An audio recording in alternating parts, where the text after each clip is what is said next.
Friends, இந்த வீடியோவில் வந்து நம்ம ஜியாகிரஃபி போன வீடியோட 7th ஸ்டாண்டர்டோட டேர்ம் 1 கண்டினியூஷன் செகண்ட் டாபிக் பார்ப்போம். Changing face of earth.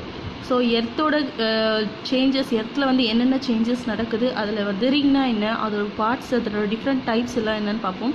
First weathering அப்படிங்கிறது என்னென்னா, நம்ம எர்த்தில் இருக்கிற நிறைய பெரிய பெரிய பாறைகள், பாறை மலை, இது எல்லாமே வந்து உடையிறது தான், டிஸ்இன்டிகிரேஷனாக தான் என்னென்னு சொல்கிறோன்னா டிஸ்இன்டிகிரேஷன் ஆஃப் ராக்ஸ் தான் வந்து வெதரிங்னு சொல்கிறோம். ஸோ இந்த மாதிரி ராக்ஸ் வந்து எதனால் இந்த மாதிரி உடஞ்சி சின்ன சின்ன ஸ்மால் பீசஸாக மாறுது அப்படின்னா, பிகாஸ் ஆஃப் 3 ரீசன்ஸ். ஒன்று வந்து என்னென்னா ஃபிசிக்கல் வெதரிங். ஃபிசிக்கல் வெதரிங் அப்படிங்கிறது வந்து மெக்கானிக்கலாக தானாகவே வந்து எந்த ஒரு கெமிக்கல் ரியாக்ஷன் இல்லாமல் நடக்கிறது தான் வந்து physical weathering. Next chemical weathering அப்படின்னா, ராக்ஸில் இருக்க மினரல்ஸ்னால நடக்கிற கெமிக்கல் ரியாக்ஷன்ஸ் வந்து நடக்கும். ஸோ அதனால வந்து ராக்ஸ் உடையிறது வந்து கெமிக்கல் வெதரிங். இன்னொன்று என்னென்னா பயாலஜிக்கல் வெதரிங். பயாலஜிக்கல் வெதரிங் அப்படின்னா, இப்போ வந்து பாறைகளில் வந்து சின்ன சின்ன பிளான்ட்ஸ், ட்ரீஸ் அதெல்லாம் வந்து வளரும்போது அதனால வந்து ராக்ஸ் வந்து டிஸ்இன்டிகிரேட் ஆகும். இதுதான் வந்து 3 டைப்ஸ் ஆஃப் வெதரிங் ராக்ஸில். ஸோ இப்போ நம்ம ஃபிசிக்கல் வெதரிங்கில் என்னென்ன ஃபிசிக்கல் வெதரிங் அப்படின்னா, மெக்கானிக்கலாக வந்து ராக்ஸ் வந்து தானாக உடையிறது. அதுக்கான எக்ஸாம்பிள்ஸ் என்ன அப்படின்னா, ஃபர்ஸ்ட் வந்து தெர்மல் ஸ்ட்ரெஸ். தெர்மல் அப்படின்னாவே டெம்பரேச்சர். ஸோ டெம்பரேச்சரில் வந்து சில டெம்பரேச்சர் அதிகமாக இருக்கும்போது ராக்ஸ் வந்து எக்ஸ்பேண்ட் ஆகிறதோ, ஷ்ரிங்க் ஆகிறதோ, ஸோ இதெல்லாம் தான் வந்து டெம்பரேச்சர்னால ராக்ஸ் வந்து எக்ஸ்பேண்ட் ஆகும்போது, இது வந்து டிஃப்ரெண்ட் நிறைய தடவை வந்து இந்த மாதிரி எக்ஸ்பேன்ஷன் அண்ட் ஷ்ரிங்கிங் நடந்தது அப்படின்னா அது வந்து ரொம்ப வருஷமாக, ரொம்ப இயர்ஸாக வந்து இந்த எக்ஸ்பேன்ஷன், ஷ்ரிங்கிங், இந்த டெம்பரேச்சர் இன்க்ரீஸ் ஆகிறது, டிக்ரீஸ் ஆகுறது, ஸோ அதனால வந்து ராக்ஸ் உடையிறதுக்கு வந்து காரணம். இது வந்து main thing. Next frost weathering அப்படின்னா, இப்போ பனி மலையில் வந்து பகல் ஃபுல்லாக வந்து ஹீட் இருக்கும், சிறுவ நைட் ஃபுல்லாக வந்து பனிகள் வந்து அந்த ராக்ஸில் வந்து போய் அந்த பார்ட், அந்த ஹோலில் வந்து பனியெல்லாம் வந்து ஹைஸாக மாறிடும். இதுவே வந்து டே டைமில் வந்து அது அப்படியே உருகிடும். ஸோ இந்த மாதிரி வந்து நிறைய இயர்ஸில் நிறைய தடவை நடக்கும்போது அதனால் வந்து ராக்ஸ் உடையிறதுக்கான ரீசன். ஸோ அது வந்து frost weathering. Next salt crystal growth அப்படிங்கிறது என்னென்னா, இதே தான். இப்போ உப்பு தண்ணி, பாறையில் இருக்கிற பாறையில் வந்து அந்த ஹோல்ஸில் உப்பு தண்ணி இருக்கும்போது திரும்பவும் வந்து அந்த வாட்டர்ஸ் வந்து எவாப்ரேட் ஆகிடும். அந்த சால்ட் வந்து கிறிஸ்டலாக ஃபார்ம் ஆகி அங்கேயே வந்து படிஞ்சிடும். ஸோ அதனால் ராக்ஸ் உடையும். ஸோ அதுக்கான எக்ஸாம்பிள் என்னென்னா எஹிலு தாய்வான்னு சொல்லுவோம். இதுதான் வந்து அந்த தாய்வான் பிளேஸ். ஸோ இது வந்து எதுக்கான எக்ஸாம்பிள் அப்படின்னா, சால்ட் கிறிஸ்டல் க்ரோத்துக்கான எக்ஸாம்பிள்ஸ். சால்ட் கிறிஸ்டலைசேஷன் என்னென்னு சொல்லணும்னா ஹாலோ கிளாஸ்டின்னு சொல்லலாம். இது சால்ட் ஃபார்மேஷனால் இந்த ராக்ஸ் வந்து இந்த மாதிரி ஒரு இது ஃபார்ம் ஆகும். இதை தான் நம்ம என்னென்னு சொல்கிறோம்னா சால்ட் கிறிஸ்டல் க்ரோத்துன்னு சொல்கிறோம். நெக்ஸ்ட்டு கெமிக்கல் வெதரிங்னு சொன்ன கெமிக்கல் வெதரிங், ராக்ஸ்னாவே வந்து நிறைய மினரல்ஸ் இதெல்லாம் சேர்ந்தது தான் ராக்ஸ். ஸோ இந்த ராக்ஸில் இருக்க கெமிக்கல்ஸில் வந்து நடக்கிற அந்த ரியாக்ஷன்ஸ் தான் வந்து என்னென்னு சொல்கிறோம், அந்த ரியாக்ஷன்ஸ் மூலயமா, மினரல்ஸில் நடக்கிற ரியாக்ஷன்ஸ், கெமிக்கல் ரியாக்ஷன்ஸ் மூலயமா ராக்ஸ் வந்து உடையும். அதுதான் வந்து கெமிக்கல் வெதரிங்னு சொல்கிறோம். இதில் மெயின் திங் என்ன அப்படின்னா, ஃபர்ஸ்ட் கெமிக்கல் வெதரிங்கான எக்ஸாம்பிள் வந்து டிஸ்சொல்யூஷன். டிஸ்சொல்யூஷன் அப்படிங்கிறது வந்து நம்மளோட ரெயின்ஃபால், நம்மளோட மழை நீர் வந்து அசிடிக்காக மாறுறது. எதனால் அப்படின்னா, அந்த நம்மளோட மழை நீரில் வந்து கார்பன் டை ஆக்சைடோ, சல்ஃபர் டை ஆக்சைடோ, நைட்ரஜன் ஆக்சைடோ வந்து அந்த மழை நீரில் டிசால்வாக கரைஞ்சிரும். ஸோ அதனால் ரெயின் வாட்டர் வந்து அசிடிக்காக மாறும்போது, ரெயின் வாட்டர் இந்த மாதிரி பாறைகளில் வந்து விழும்போது அந்த பாறையில் இருக்க மினரல்ஸில் வந்து லைம் ஸ்டோனோ, சாக்கோ அதெல்லாம் இருந்தது அப்படின்னா அது வந்து அந்த ரெயின் வாட்டரில் வந்து டிசால்வ் ஆகும். ஸோ அதனால் வந்து ராக்ஸ் உடையிறதுக்கான மெயின் ரீசன் இது வந்து டிசொல்யூஷன். அடுத்து மினரல் ஹைட்ரேஷன். மினரல் ஹைட்ரேஷன் அப்படின்னாவே வந்து வாட்டர் வந்து அப்சார்ப் பண்ணும்.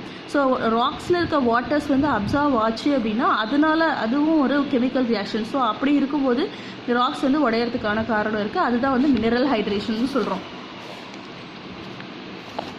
So attachment leads to an increase in volume of minerals. இந்த மினரல்ஸோட வால்யூம், ராக்ல இருக்க மினரல்ஸோட வால்யூம் வந்து இன்க்ரீஸ் ஆகும். எதனால் அப்படின்னா, வாட்டர் அப்சார்ப் பண்ணும்போது அதோட வால்யூம் இன்க்ரீஸ் ஆகும்போது நம்மளுக்கு ப்ரெஷர் க்ரியேட் ஆகி ராக்ஸ் வந்து உடையிறதுக்கான காரணம். Next hydration. ஹைட்ரேஷன் அப்படிங்கிறது என்னென்னா, சிலிக்கேட், அந்த மினரல்ஸில் வந்து சிலிக்கேட் ப்ரெசென்ட் ஆகிருந்தது அப்படின்னா அந்த சிலிக்கேட் வந்து கிளேவாக கன்வெர்ட் ஆகும். ஸோ ராக்ஸில் வந்து நிறைய மினரல்ஸ் இருக்குது, அதில் சிலிக்கேட் ப்ரெசென்ட்டாக இருக்கும்போது அந்த சிலிக்கேட் வந்து கிளேவாக கன்வெர்ட் ஆச்சு அப்படின்னா அது வந்து ஹைட்ரேஷன். நெக்ஸ்ட்டு ஆக்சிடேஷன் அப்படிங்கிறது என்னென்னா, அயன்ஸ், ராக்ஸில் இருக்க அயன் வந்து என்ன ஆகும் அப்படின்னா ஆக்சிஜன் கூட கம்பைன் ஆகி ஆக்சிஜன் கூடயும் வாட்டர் கூடயும் கம்பைன் ஆகி ஆக்சைடாக மாறிடும். ஸோ இந்த அயன் ஆக்சைட்ஸ் வந்து ராக்கை வந்து வீக்காகவும் ரொம்ப அதில் வந்து சின்ன சின்ன பார்ட்ஸ் வந்து உடையிறதுக்கான சின்ன சின்ன ஸ்மால் ராக் பார்ட்டிகல்ஸாக வந்து மாறும். இது வந்து ரஸ்டிங்னு சொல்லலாம். இதுதான் வந்து ஆக்சிடேஷன். ஹைட்ரேஷனில் வந்து இம்பார்ட்டன்ட் எனக்கு தெரிஞ்சுக்கிறது சிலிக்கேட்ஸ் வந்து கிளேவாக கன்வெர்ட் ஆகும். ஆக்சிடேஷனில் வந்து அயன் ராக்ஸில் இருக்க அயன் மினரல் வந்து ஆக்சிஜன் கூடயும் வாட்டர் கூடயும் வந்து கம்பைன் ஆகி ஆக்சைட்ஸாக மாறும். ஸோ இந்த அயன் ஆக்சைட்ஸில் வந்து ரஸ்டிங் நடக்க மெயின் ரீசனாக இருக்குது. இதெல்லாம் தான் வந்து chemical weathering. Next biological weathering நம்மளுக்கு ஏற்கனவே தெரியும். பிளான்ஸ், குவாரிஸ், பில்டிங்ஸ், ரோட்ஸ் இதில் எல்லாத்தையும் வந்து நிறைய பிளான்ஸோ ட்ரீஸோ வளர்ந்துச்சு அப்படின்னா அதனால் வந்து ராக்ஸ் உடையிறதுக்கான காரணமாக இருக்குது. இதெல்லாம் தான் வந்து different types of weathering. Next agents of கிரேடேஷனுங்கிறது அரிப்பு, மண் அரிப்பு. அது இந்த கிரேடேஷனுக்கு வந்து என்னென்ன ஏஜென்ட்ஸ் முக்கியமாக இருக்குது அப்படின்னு பார்த்தோன்னா ஃபஸ்ட்டு ரன்னிங் வாட்டர், ரிவர் வந்து main thing. Next land form associated. So அது பக்கத்தில் இருக்க அந்த நிலப்பரப்புகள் இதில் வந்து டிஃப்ரெண்ட் டைப்ஸ் இருக்குது. Mountain course, river capture, valley course, plain course இதெல்லாம் தான் வந்து land form associated. Next waves, என்னென்ன வேவ்ஸ் இருக்குது. வேவ்ஸுன்றது வந்து இது ஒரு இம்பார்ட்டண்ட் ஏஜென்ட். அடுத்து கிளேஷியர்ஸ் ஃபார்ம் ஆகிறனாலையும் ப்ளஸ் விண்டு இதெல்லாம் தான் வந்து மெயின் ஏஜென்ட்ஸ் ஃபார் கிரேடேஷன் நடக்கிறதுக்கான மெயின் ஏஜென்ட்ஸ் வந்து இதில் தான். ஃபர்ஸ்ட் வந்து ரிவர். ஸோ ஃபர்ஸ்ட் ரிவர் அப்படிங்கிறது என்னென்னா நேச்சுரல் வாட்டர் கோர்ஸ்னு சொல்லுவோம். ஸோ இந்த ரிவரில் வந்து ஃப்ரெஷ் வாட்டர் தான் இருக்கும். இது எங்கேருந்து உருவாகும் அப்படின்னா ஹைலேண்ட்ஸ்லேயும் அதுக்கப்புறம் ஓஷன்ஸ்லேருந்து lake, sea or another river. So ஒரு இடத்துலேருந்து இன்னொரு இடத்துக்கு சீயில் கலக்கலாம், ஓஷனில் கலக்கலாம், லேக்கில் கலக்கலாம். இதெல்லாம் தான் வந்து natural water, fresh water. River தான் வந்து மண் அரிப்புக்கான இம்பார்ட்டண்ட் ஏஜென்ட்னு சொல்கிறாங்க. ஸோ ரிவர்ஸ் என்ன பண்ணும் அப்படின்னா ஃபஸ்ட்டு வந்து மண் அரிப்பு நடக்கும், டிரான்ஸ்போர்ட்டேஷன் ஒரு இடத்துலேருந்து இன்னொரு இடத்து ப்ளஸ் டெபாசிஷன் இதெல்லாம் தான் வந்து இந்த ரிவரோட ஒர்க்கு. இதில் land forms associated with rivers அப்படின்னா டிஃப்ரெண்ட் டைப்ஸ் ஆஃப் இதில் வந்து ரிவர்ஸ் வந்து ஃபார்ம் ஆகுது. ஃபர்ஸ்ட் வந்து மவுண்டைன் கோர்ஸ் அப்படிங்கிறது வந்து இந்த ரிவருக்கான சோர்ஸ் எங்கேருந்து வருமோ அப்படின்னா கிளேஷியேட்டட் மவுண்டைன்ஸ், பனிமலையிலேருந்து வர்றது தான் வந்து இந்த மவுண்டைன் கோர்ஸ்னு சொல்லுவோம். மவுண்டைன் கோர்ஸ்னால் பனிமலை, கிளேஷியேட்டட் மவுண்டைன்ஸ். இந்த steep slope and high velocity இதனால் வந்து வெலாசிட்டி வந்து அதிகமாக இருக்கனால வெர்டிக்கல் எரோஷன் வந்து நடக்கும். ஸோ வெர்டிக்கல் எரோஷன் நடக்கிறனால அது என்னென்னு சொல்லுவோம்னா வி ஷேப்டு வேல்யூஸ் வந்து ஃபார்ம் ஆகும். ஸோ மண்ணரிப்பு வந்து வெர்டிக்கல் எரோஷன் நடக்கிறனால வேல்யூ ஃபார்ம் ஆகிறது வந்து வி ஷேப்பில் ஃபார்ம் ஆகும். இது வந்து mountain course. Next river capture அப்படின்னு பார்த்தோம்னா அது ரிவர் இதை வந்து என்னென்னு சொல்லலாம்னா ரிவர் பைரசின்னு சொல்லலாம், ரிவர் பீஹெட்டிங்னு சொல்லலாம். இதுதான் வந்து ரிவர் கேப்சர். இதில் என்ன அப்படின்னா இந்த மாதிரி மண் அரிப்பு படிதல் வந்து இருக்கும். அதுதான் வந்து என்னென்னு சொல்கிறோம் ஹெட்வர்ட் எரோஷன்னு சொல்கிறோம். இந்த மாதிரி எரோஷன் நடந்து டிவைட் ஆகிறதா வந்து ரிவர் கேப்சர். இந்த ரிவர் கோர்ஸில் டிஃப்ரெண்ட் டைப்ஸ் இருக்குது. ஒன்று ரேப்பிட்ஸ், கேட்டராக்ட்ஸ் அண்ட் வாட்டர்ஃபால்.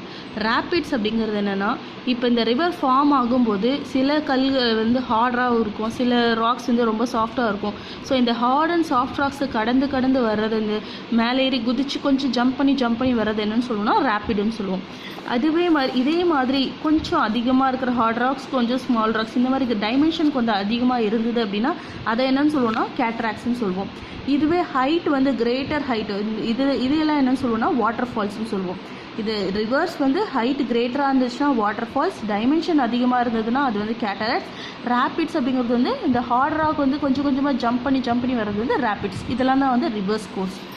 நெக்ஸ்ட்டு வேலி கோர்ஸ் அப்படிங்கிறது வேலி கோர்ஸில் என்ன நடக்கும் அப்படின்னா வெர்டிக்கல் எரோஷன் நடக்காது, லேட்ரல். ஸோ செங்குத்தாக இல்லாமல் நார்மலாக வந்து நடக்கிறதா வந்து வேலி கோர்ஸில் வந்து ஏன்னா இதில் வந்து ஆழம் அதிகமாக இருக்கும், வால்யூம் ஆஃப் வாட்டரும் வந்து அதிகமாக இருக்கும். ஸோ அதனால் எரோஷன் வந்து லேட்ரல் எரோஷன் தான் வேலி கோர்ஸில் நடக்கும். ஸோ அதனால் அந்த வி ஷேப்டு வேலி வந்து கொஞ்சம் வைட் ஆகுமே தவிர ஆழம் அதிகம் வந்து வால்யூம் ஆஃப் வாட்டர் வந்து கொஞ்சம் வைட் ஆகும். நெக்ஸ்ட்டு மியாண்டர்ஸ் அப்படிங்கிறது என்னென்னு சொல்லுவோம்னா பெண்டு தான் வந்து என்னென்னு சொல்லுவோம்னா மியாண்டர்ஸ்னு சொல்லுவோம். ஸோ இதை தான் நம்ம மியாண்டர்ஸ்னு சொல்கிறோம். ஸோ இந்த மாதிரி பெண்ட் வந்து எதனால் ஃபார்ம் ஆகுது அப்படின்னா வாட்டர் வந்து ரிவரில் இருக்க வாட்டர் வந்து எரோட் ஆகி அரிச்சு அவுட்டர் பேங்க்ஸ்லேயும் அதுக்கப்புறம் வேலிஸை வந்து வைடன் பண்ணி அந்த மாதிரி ரிப்பீட்டடாக நடக்கும்போது அதில் வந்து நிறைய இர்ரெகுலரிட்டிஸ் வந்து நடக்கும். ஸோ அதுதான் வந்து என்னென்னு சொல்லுவோம்னா மியாண்டர்ஸ்னு சொல்கிறோம். ஸோ ரிவர் கிளிஃப் அப்படிங்கிறது என்னென்னா இப்போ ரிவர் வாட்டர் வந்து அந்த பெண்டில் வந்து என்ட்ரு ஆகும்போது அது அந்த ஸ்ட்ரெயிட் இதை வந்து இடித்து அதில் வந்து எரோஷன் வந்து நடக்கும். அதை தான் என்னென்னு சொல்கிறோம்னா ரிவர் கிளிஃப்னு சொல்கிறோம். நெக்ஸ்ட்டு இன்டர்லாக்கிங் ஸ்பர்ஸ் அப்படிங்கிறது வந்து இந்த ஸ்ட்ரீம் ஃப்ளோ ஆகும்போது மியாண்டர்ஸ் மைக்ரேட் ஆகி அதனால் வந்து ஸ்பர்ஸ் வந்து ஃபார்ம் ஆகும். ஆல்டர்னேட்டாக இந்த லூப்ஸ்லாம் வந்து ஃபார்ம் ஆகும். இதுதான் லூப்ஸ்ன்னு சொல்லுவோம். இந்த ஸ்லோப்பெல்லாம் எதனால் ஃபார்ம் ஆகுது அப்படின்னா இன்டர்லாக்கிங் ஸ்பர்ஸ்ன்னு சொல்கிறோம். ஸோ வேலி கோர்ஸில் என்னென்ன இருக்குது அப்படின்னா meanders, river Cliff, interlocking spruce இதெல்லாம் தான் வந்து வேலி கோர்ஸில் இருக்குது. Next plain course. Plain course அப்படின்னாவே இதில் வந்து இதோட ரிவரோட ஒர்க் என்ன அப்படின்னா மெயின் திங் வந்து டெபாசிஷன். இங்கே வந்து நிறைய மண் வந்து இங்கே டெபாசிட் ஆகும். அது வந்து அதனால் வந்து பெட்ஸ் இதெல்லாம் வந்து ஃபார்ம் ஆகும் ஃப்ளட் பிளைன்ஸில். இதில் வால்யூம் ஆஃப் வாட்டரும் வந்து அதிகமாக இருக்கும். இதுதான் வந்து பிளெயின் கோர்ஸ். ஃப்ளட் பிளெயினுங்கிறது வந்து இது வந்து லோயர் கோர்ஸ்னு சொல்லுவோம். இதில் வந்து செடிமெண்ட்ஸ் வந்து லார்ஜ் குவான்டிட்டியாக வந்து மண் வந்து படியும். இதுதான் வந்து ஃப்ளட் பிளெயின். ஸோ ஒவ்வொரு தடவை ஃப்ளட் வரும்போதும் அந்த செடிமெண்ட்டோட லேயர் வந்து டெபாசிட் ஆகிட்டே இருக்கும். இந்த மாதிரி கிராஜுவலாக இருக்கும்போது ஃபெர்டைலாக அந்த மண் வந்து கொஞ்சம் ஃபெர்டைலாக மாறும். அதுதான் வந்து ஃப்ளட் பிளெயின்னு சொல்கிறோம். நெக்ஸ்ட் ஆக்ஸ்பவ் லேக் அப்படிங்கிறது என்னென்னா இதுவும் வந்து ரிவரோட ஒரு கோர்ஸ் தான். இதில் மியாண்டர்னு சொன்னேன், அந்த பெண்ட் ஆகுறது, லூப் மாதிரி ஃபார்ம் ஆகுறது. ஸோ அந்த மியாண்டர் வந்து மோர் ஆக்டிவாக இருக்கும். அந்த மாதிரி செடிமெண்ட்ஸ் தான் வந்து இந்த ஆக்ஸ்பவ் லேக்கில் நடக்கும். இதுதான் வந்து ஆக்ஸ்பவ் லேக்குன்னு சொல்கிறோம். ஒரு பாயிண்டில் வந்து ரிவர் கட் ஆகும், இன்னொரு பாயிண்டில் வந்து நேரோவாக இருக்கும். ஸோ லூப் ஃபார்ம் ஆகிறது வந்து என்னென்னு சொல்கிறோன்னா ஆக்ஸ்பவ் லேக்குன்னு சொல்கிறோம். டெல்டா ரீஜன் அப்படிங்கிறது என்னென்னா ரிவர் வந்து சீயை ரீச் பண்ணோம். ஸோ கடலில் போய் கலக்கிறது தான் என்ன சொல்கிறோன்னா டெல்டா ரிவர்ஸ். இதில் வந்து ஃபைன் மெட்டீரியல்ஸ் எல்லாமே வந்து அந்த மவுத் பார்ட்டில் வந்து டெபாசிட் ஆகும். ஸோ இந்த எட்ஜில் வந்து டெபாசிட் ஆகிறது தான் வந்து என்னென்னு சொல்கிறோன்னா டெல்டா ரீஜன். ஸோ இப்படி டெபாசிட் ஆகும்போது ஃபேன் ஷேப்ட் அலுவியல் ஃபியூச்சர் தான் என்னென்னு சொல்கிறோன்னா டெல்டான்னு சொல்கிறோம். இந்த டெல்டாவில் வந்து நம்மளுக்கு டிஃப்ரெண்ட் டைப்ஸ் ஆஃப் டெல்டா இருக்குது. வந்து bird foot delta, arcuate delta, estuarine delta, cuspate delta. இதை இன்டெப்த்தாக வந்து நம்ம 11th 12th பார்ப்போம். நெக்ஸ்ட்டு வேவ்ஸில் வந்து வேவ்ஸும் வந்து ஒரு இம்பார்ட்டண்ட் ஏஜென்ட். எரோஷனுக்கான இம்பார்ட்டண்ட் ஏஜென்ட் வந்து waves and then winds. So இதில் வந்து என்னென்ன ஃபியூச்சர்ஸ் வந்து வேவ்ஸோட மெயின் திங் என்ன அப்படின்னா இதுலேயும் வந்து எரோஷன் நடக்கும், டிரான்ஸ்போர்ட்டேஷன் நடக்கும், டெபாசிஷன் நடக்கும். இதில் என்னென்ன ஃபியூச்சர்ஸ் இருக்குது? கோஸ்டல் எரோஷன் சொல்கிறோம். கோஸ்டல் எரோஷன், இன்னொன்று வந்து இந்த வேவ்ஸில் வந்து கோஸ்டல் எரோஷன், கோஸ்டல் டெபாசிஷன் இருக்குது. கோஸ்டல் எரோஷனில் வந்து ஃபர்ஸ்ட் வந்து பேஸுங்கிறது என்னென்னா இப்போ இந்த கோஸ்டல் ரீஜனில் வந்து வேவ்ஸ் ஃபார்ம் ஆகி அந்த வேவ்ஸ் வந்து அந்த அலைகள் வந்து ராக்ஸை அடிக்கும்போது ரெசிஸ்டன்ஸ் வந்து உருவாகி அதோட சாஃப்ட்னஸ் அந்த ராக்ஸ் வந்து சாஃப்ட் ஆகிடும். ஸோ இப்படி ராக்ஸில் எரோட் ஆகிறனால ஃபார்ம் ஆகிறதா வந்து லைம்ஸ்டோன், சாண்ட், கிளே இதெல்லாம் வந்து இதில் அக்கர் ஆகும். நெக்ஸ்ட்டு கிளிப்ஸ்ன்னு சொல்லணும்னா வெரி ஸ்டீப் ராக். இந்த ராக் வந்து கோஸ்டல் ஃபார்ம்ஸில் வந்து ரெண்டுமே வந்து ஜாயின் பண்ணும்போது ஃபார்ம் ஆகிறது வந்து இதுதான் வந்து கிளிஃப். நெக்ஸ்ட்டு கேவுங்கிறது என்னென்னா வேவ் அதிகமாக வந்து அலைகள் அடிக்க அந்த கிளிஃபில் வந்து ஒரு ஹோல்ஸ் ஃபார்ம் ஆகும். அந்த ஹோல்ஸ் என்னென்னு சொல்கிறோம்னா கேவ்ஸ்ன்னு சொல்கிறோம். இதுவே 2 கேவ்ஸ் வந்து ரெண்டுமே வந்து பக்கத்தில் இருக்கும்போது என்ன ஃபார்ம் ஆகும் அப்படின்னா ஆர்ச் வந்து ஃபார்ம் ஆகும். இதே மாதிரி ஃபர்தராக எரோட் ஆகும்போது ஆர்ச் வந்து கொலாப்ஸ் ஆகி அது வந்து ஸ்டாக்காக ஒரு பில்லர் ஆஃப் ராக் ஸ்டாக்காக வந்து ஃபார்ம் ஆகும். அதுக்கப்புறம் திரும்பவும் இன்னும் அரிச்சிட்டே இருந்ததுன்னா அதில் ஃபார்ம் ஆகிறது தான் வந்து ஸ்டம்ப்பு. இதுதான் எக்ஸாம்பிள் கேவுக்கானதுக்கும் ஸ்டாக்கு. நெக்ஸ்ட்டு இதனால் ஆர்ச் எப்படி ஃபார்ம் ஆகுதுன்னு பார்ப்போம். இது வந்து ஸ்டம்ப்பு.